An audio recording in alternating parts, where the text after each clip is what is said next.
Welcome again to Marketing Buzz Down Under. I am your host, LJ.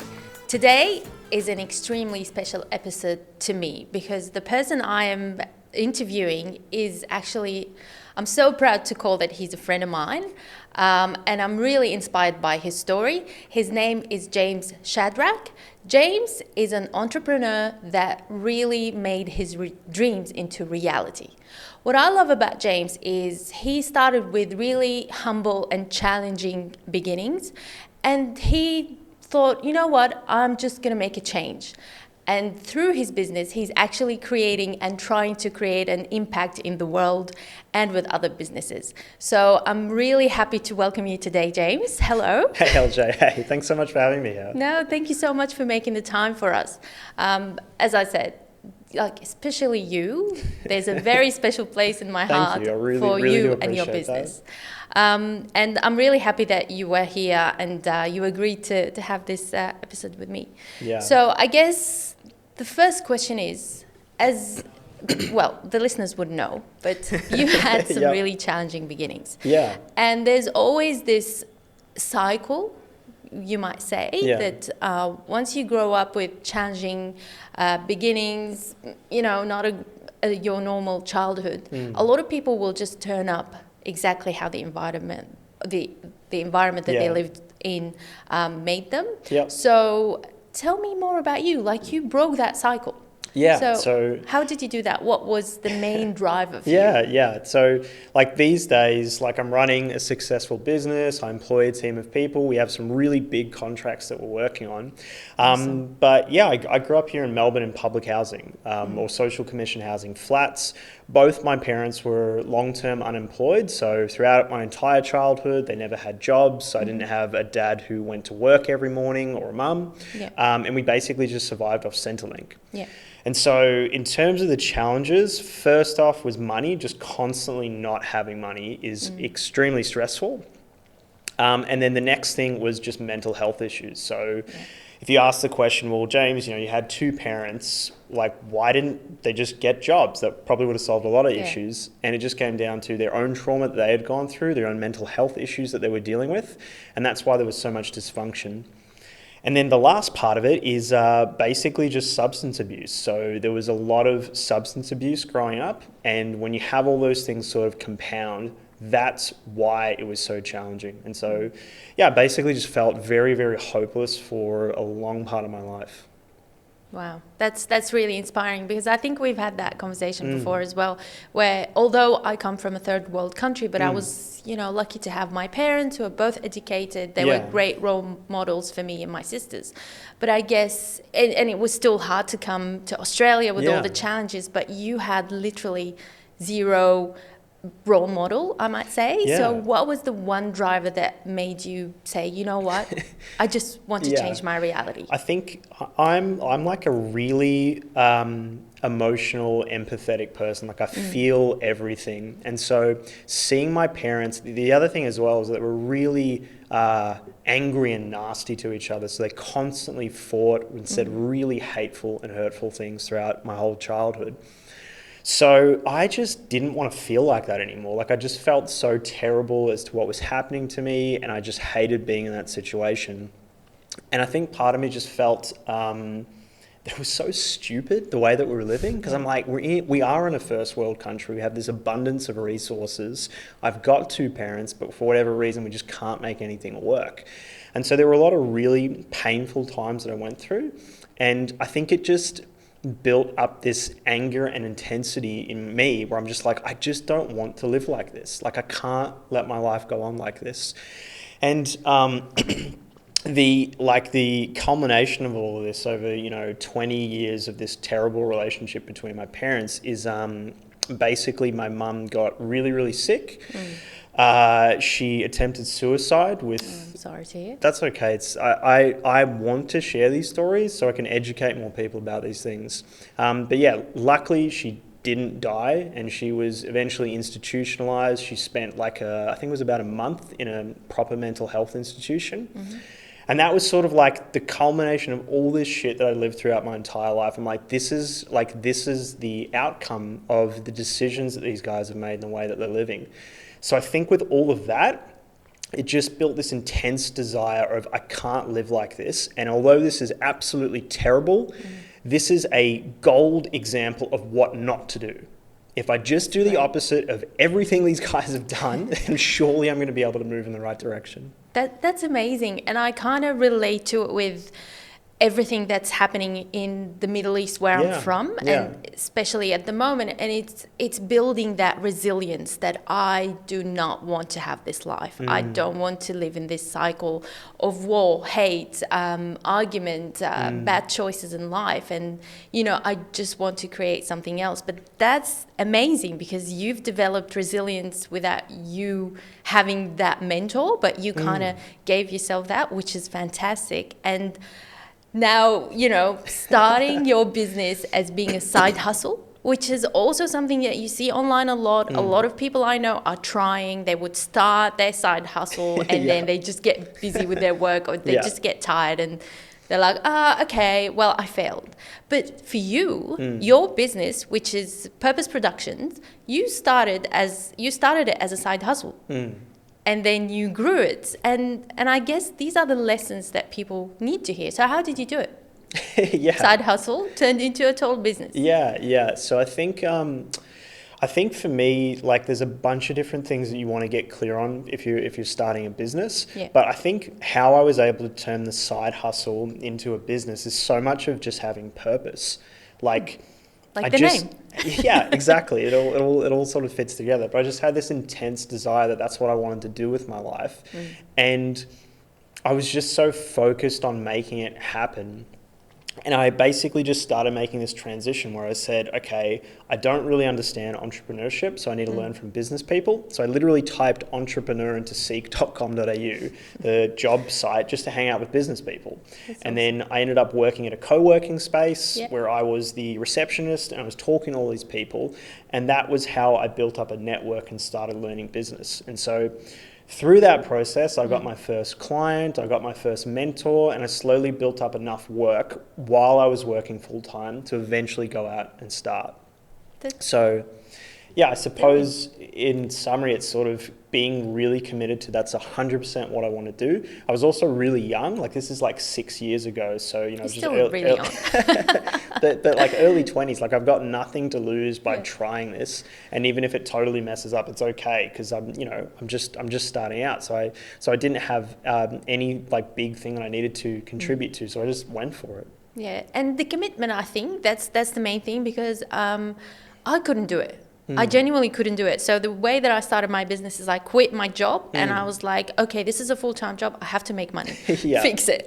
That was my mentality, because I couldn't, not because I wasn't a multitasker, but just because I don't know, I was so exhausted from work and I couldn't think of starting something on the side, but you did. So what was your main thing, your secret recipe for doing your 9-to-5 job, but still after work, you still... Did you just go with it? So I think one of the things was I just had a different expectation of what business was going to be about. And I just realized that it's going to be way more work than what I would do at a normal job. And it was going to be way harder. And I made a decision that I was okay doing that. And so I just embraced work. And so, yeah, basically my 9-to-5 job was a normal job I was working. Before 9 a.m, I was in the office working on my side hustle. Wow.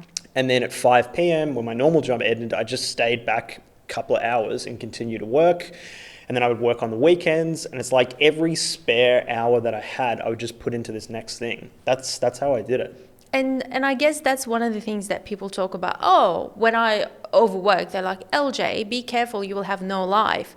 But I guess... Yeah, I don't really have a life. Outside of work. Yeah. I guess we're all guilty of that. Yeah, but like that's the decision that I made is like I think just going through all that stuff when I was a kid, I didn't really know that I'd be able to make it out. Like I didn't have this grand vision of what my life was going to be. And in many ways, I'm so grateful that I'm out. Like I got out, I've broken the cycle, and I've got opportunity. So for me, having to like work intense hours, I'm like, well, like this totally beats what I was doing previously and how I grew up. Like I feel like it's a privilege that I get the opportunity to do this. I love it. I love the way that you think about it because I'm so big on life work balance, but Yeah. I just made a decision from now until the end of the year, and that might just continue. But I thought, you know what? Yes, you're right. But in order to have this life work balance, you need to have the basis and the basics of your business. You need to make sure that the business is right. Yeah. So, and I guess that's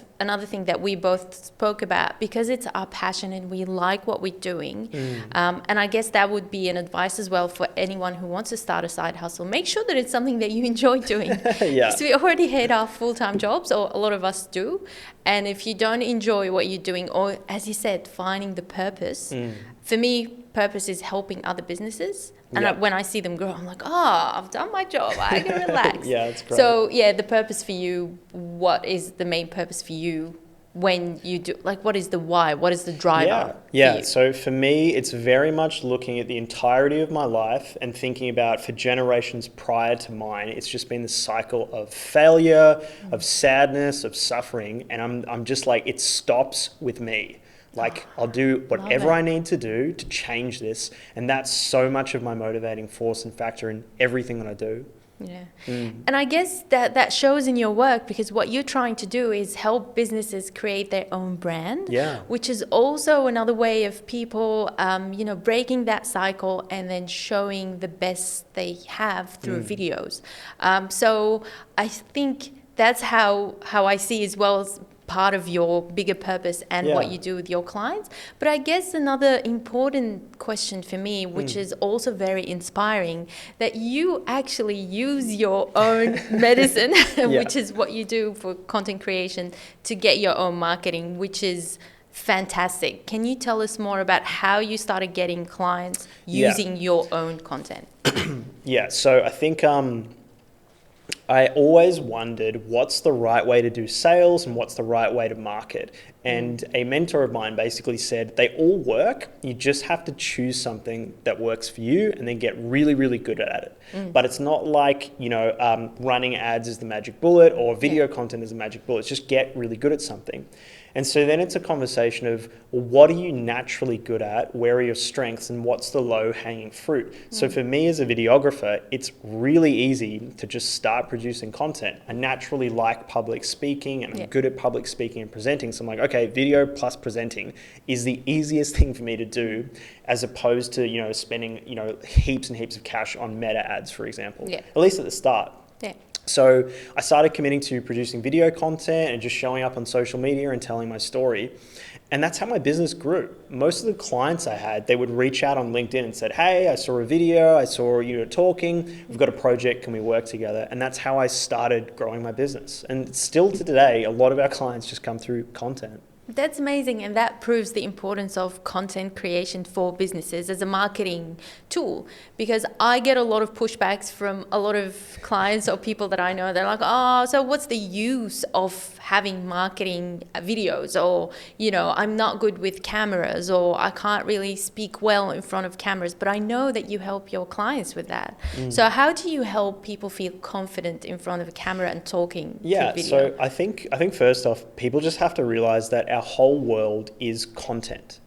Everywhere you go online, it's content. It's people talking about things and posting videos and creating things. And whatever niche you have, there's something for that, which also means your customers are expecting you to produce content.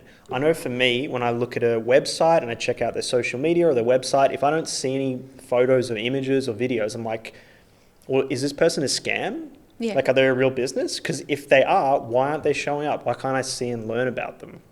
So I think you have to consider that. I totally forgot the question. I went off on a tangent. What was the question again? So the question was, how do you help your clients, with standing in front of a camera, which is really hard for some people. So it's first understanding that I should be doing this because that's just literally what every other person in business is doing. It's odd if you're not doing it. To feel more comfortable, it's just realizing that you're not doing anything special with content. You're just taking what you normally say face to face and then talking to a camera.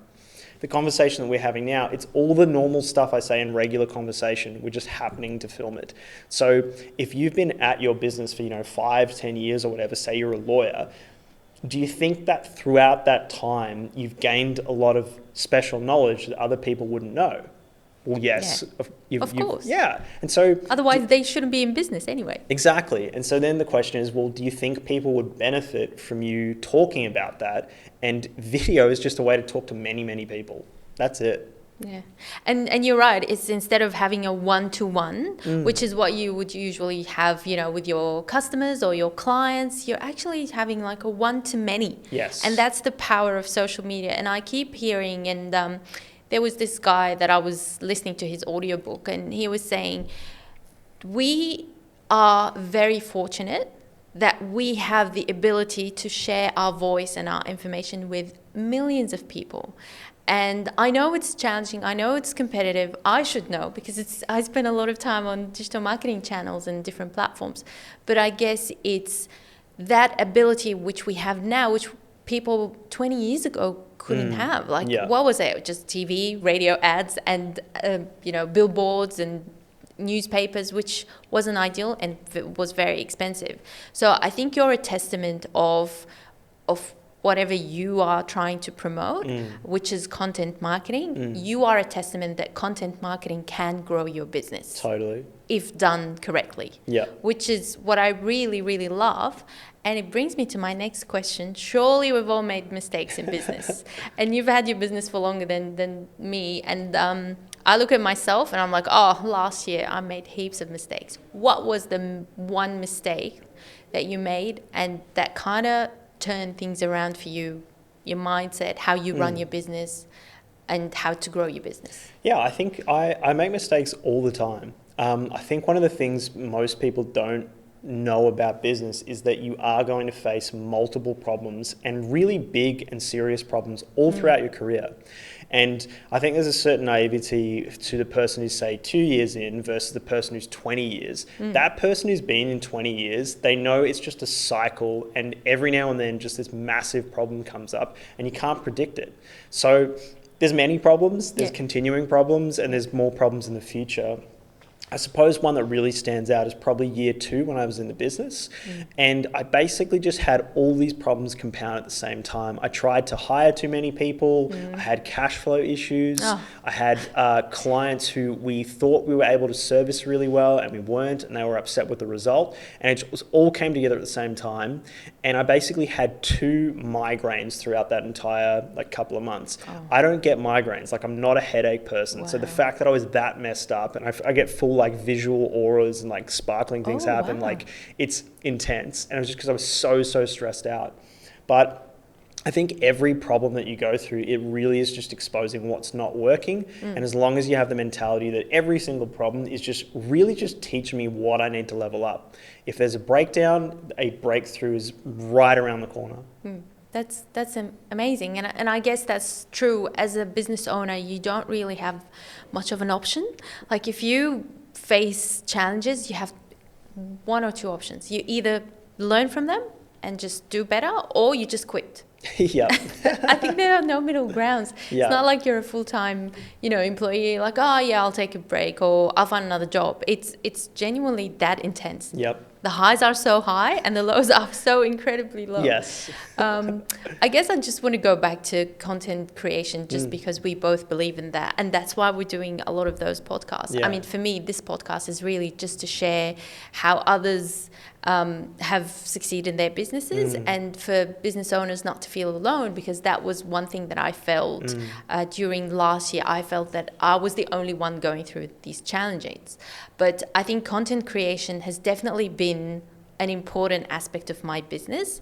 And I don't know, I just love the cameras. So for me, it's a no-brainer. It's so easy to talk to a camera. Yeah. But I guess going back to professional production versus your own camera. What's your take on that? Yeah, as so a business owner and as a videographer? Yeah, so I'm obviously biased because I try to do everything, in the best production I possibly can.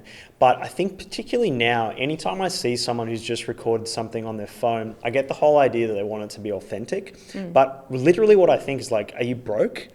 Like it's not, it doesn't even cost that much to just invest in a slightly better camera, improve the quality of things. That's the first thing I think is like, oh my gosh, is this person doing that bad that they can't invest in like a $50 microphone, maybe like $100 to improve the camera quality? Like it's all simple stuff that you can do. But then I also feel it's really disrespectful, like for someone to record such a low quality thing and then expect people to watch it when the audio is terrible, the video is terrible, maybe they haven't even thought that well about content. It's like, how entitled are you that you can just put together this terrible product and put it out there? Yeah. And to another extent as well, it's like if you went into like a dentist's office and the place is just an absolute mess, the staff are not dressed professionally and they don't greet you properly, like you'd be like, wow, like this is not a very professional place. And your content's really the same. If you're putting out really low quality, unedited stuff, it's just putting a really unprofessional image out there.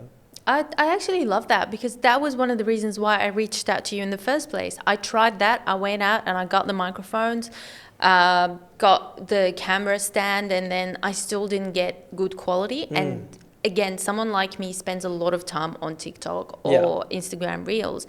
And even when I'm browsing myself and I see a low quality video, I'm like, I'm not even going to look at it. Yeah, it's just, you're just thinking there's such a high percentage that low quality video is terrible. Yeah. It might be good, like it might be really great content, but the high likelihood is that low quality video is probably not great. And it doesn't stand out. Yeah. And the fact that everyone else is doing amazing quality, it just makes you stop and reassess your videos. And that's why I turned to you. I'm like, James, I can't get it right.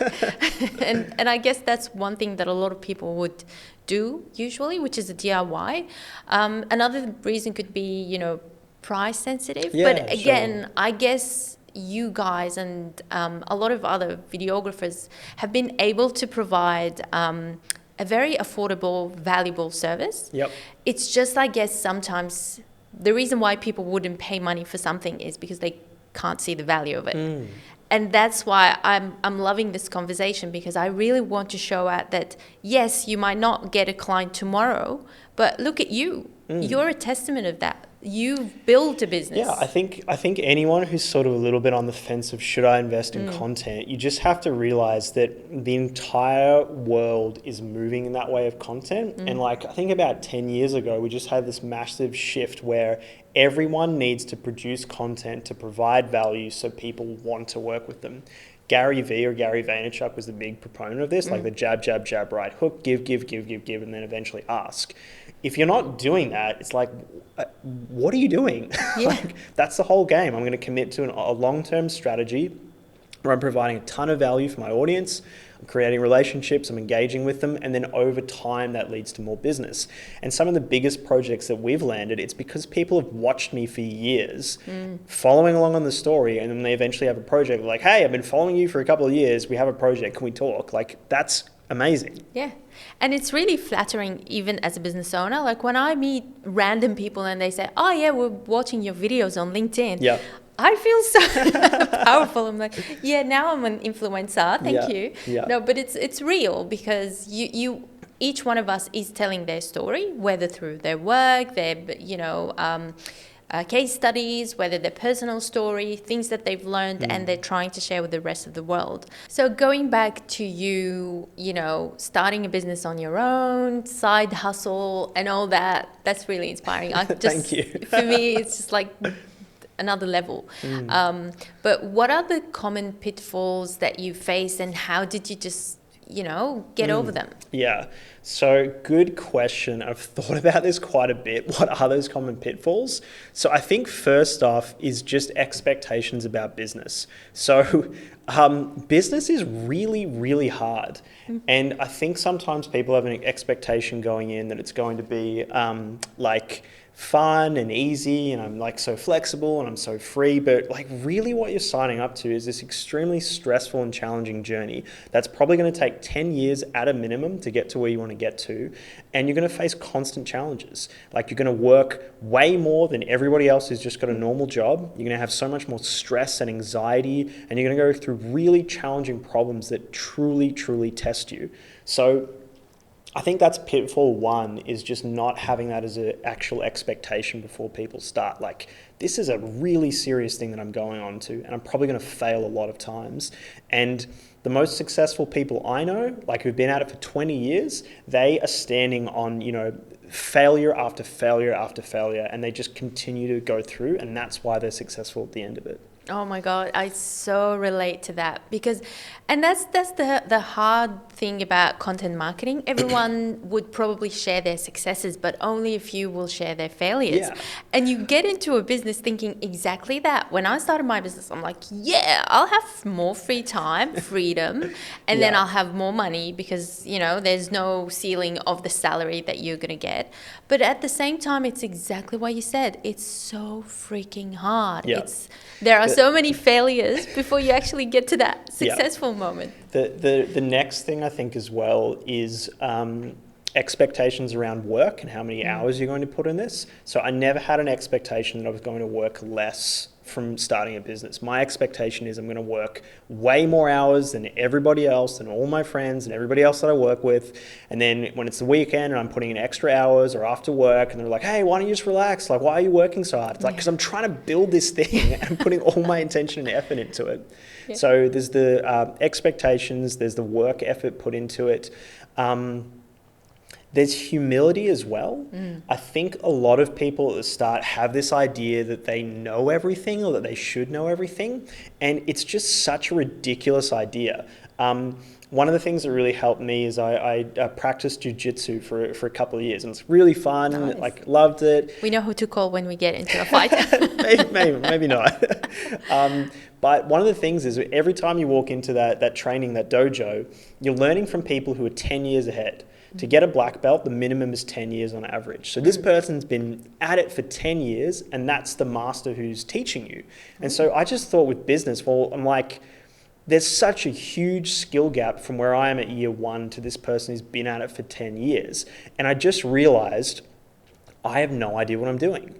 And I should be really hungry to learn as quickly as I can. And in some ways I think about it as I'm like, just let me get out all the incorrect, dysfunctional ways I have of thinking and let me take in the good stuff. And so when you have someone who's like right at the start, like year one, and they're sort of acting like, yeah, I know, I'm doing business, blah, blah, blah. I'm like, you look ridiculous. Because the people who are further ahead know that you don't know what you're talking about. Yeah. And what you really need to have is that humility, be like, hey, I don't know, please tell me. Like, I would learn everything. Anything that someone tells me, I'm constantly listening, asking for more, trying to extract as much knowledge as I can because I'm hungry to learn. Like, I don't think a lot of people have that humility. Yeah, and I love that about you. Like, every time I talk to you, like, yeah, I want to learn. Tell me more, which is insane. And it's contagious because now I'm thinking the same. And I guess it's when you go through multiple bumps along the way, that's when you start to realize, well, maybe I don't know it all like I thought I did. But, the last thing for me, pitfalls, is just focus. Like, I've always been extremely focused on what I'm doing, and many times along the journey I've thought, oh, maybe I should start this business as well, or maybe I should start this project as well, and I'm just like, I just need to focus on the thing right in front of me. And I think sometimes you see people who've got all these different projects going on, or all these different business ideas right at the start, and it's like, there's no way you're going to win. You need to put all your intention, all your passion and energy into this one thing to make it grow, because your competitors are doing that.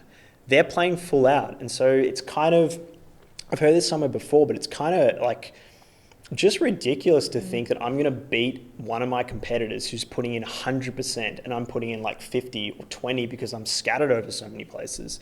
So for me, it's been this sort of, like, it's not fun or exciting to just continually come back to focus. Where am I at? Where are we at on all our current projects? Where are we at on our sales cycle? Have we fixed this thing in the business? Have we, where are we at with finances? Where are we at with admin? Like, these boring things that are all part of discipline and having focus. And that's so true, because you're right, 100%.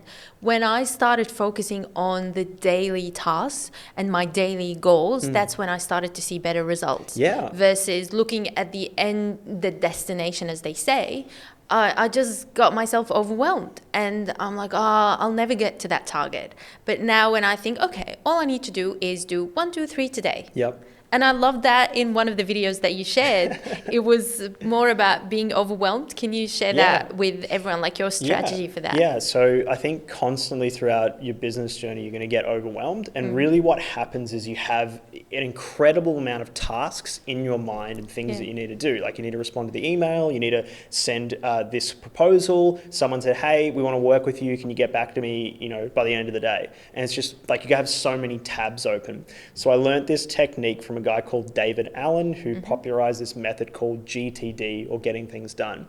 It's incredible. I run my whole life throughout the system. And step one is the reason you feel stressed is because you've got so many things on your mind. So you need some system where all that information goes into an inbox. A physical inbox would literally just be a tray on your desk where every item comes in. But digitally, it's just a list. So I have a note-taking app where every single thing that happens, I just put it into the inbox. Someone talks to me, an email comes through, all in the inbox, every single thing, even personal things, inbox, inbox, inbox. Nice. So now I'm not trying to, where was that thing? Did I write it down on a piece of paper? It's all just there in this one system. And then the next thing you do is just for every item, just think, what is the very next thing that I need to do? I love this. Because all your mental capacity is like, I'm trying to hold on to all these different things and then remember, what do I need to do? Like, I haven't made all these decisions.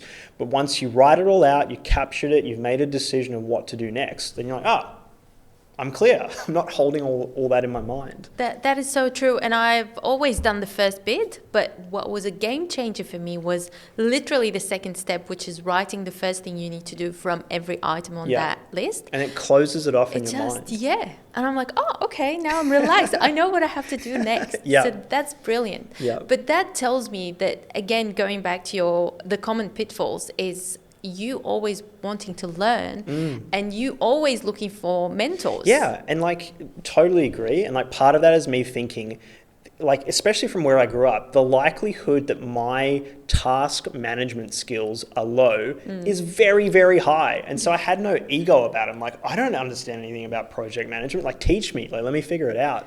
So mentors has always been a big part of everything that I've done. I consciously try to find mentors. I try to find people that are 10 years ahead than me, and I try to learn from those people. And so mentors are just the biggest hack. They're literally a person who's further ahead than you, who's done exactly what you want to do, and they have all the answers. You just ask them, they tell you what to do, you do it, and then you win. It's such a hack. So simple, so easy.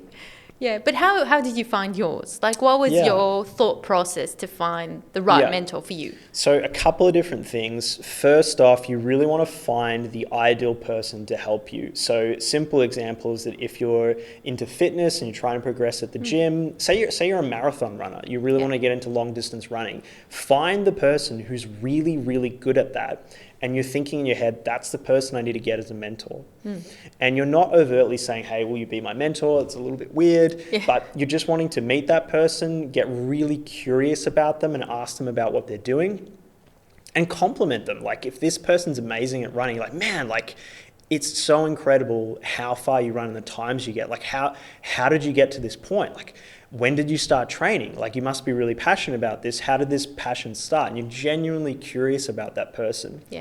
And most of the time that person further ahead is wow, this person's genuinely interested. They're giving me compliments. That probably does bump up my ego a little bit, but this person's curious, interested, and they're a nice person.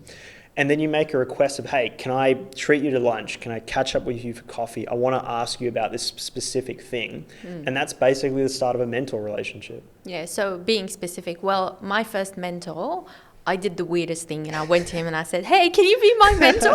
It was so weird, but he was kind enough to see beyond that weirdness. And it was the best thing that has happened to me, because at that stage of my life, I was living the victim mentality. And I was like, everything is wrong because of everyone else. And that was my start of the mentorship. And And do you mentor others at the moment? So it's a good question. I don't really actively mentor anybody at the moment, but this is something that I just think is ridiculous, is that I'm here available, and particularly for people who are at, year one of a business journey, I'm probably the perfect person to ask because I'm not crazy far ahead than them. I've just lived through all of this.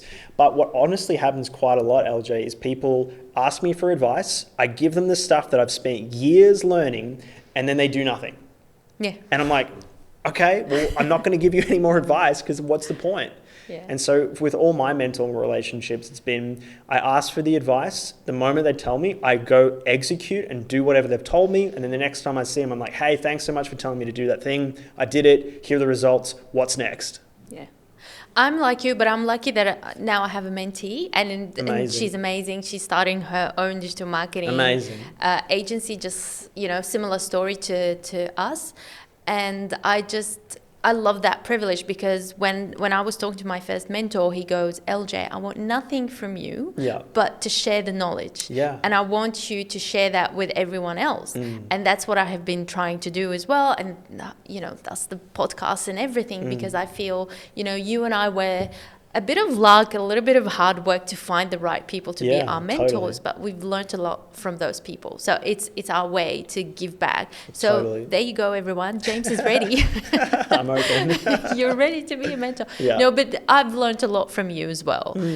Which is, and I think that's the great relationship that you have when you spend more time with successful business owners. And I guess that's, if I learned nothing this year, the one thing that I learned a lot. But the one major thing for me was know your value, your worth, self-worth, and make sure that you're hanging out with the right crowd. Yeah, very true. Because when I sit with you in our area and there are other people who are also successful business owners, I just get inspired, and I'm like, what, are they coming here over the weekend? Why am I not doing that? What am I missing? Yeah. And, the weekend crew, that's what we call ourselves. But it's exactly that. And I really, really value all the knowledge and all the information that you share on your social media. Because, as busy business owners, I know we're not always available to talk. But that's one of the reasons why I follow you. And I love the content that you share. Thanks. It's so authentic, so, from the heart. And I guess that's what we miss as business owners. When I hear your videos, I'm like, okay, I'm not alone. Thank you. I really appreciate it. Well, that's all the time that we have. It's been really interesting. So thank you so much again. And I'm really, really honored, and it's a privilege to call you a friend of mine. Thanks, LJ. I feel exactly the same. So thank you. So thank you, everyone. I will also leave all James's social media platforms and usernames, just so you can actually follow him. There's a lot of value with the content that James provides. Thank you so much for listening and watching, and I'll see you next time.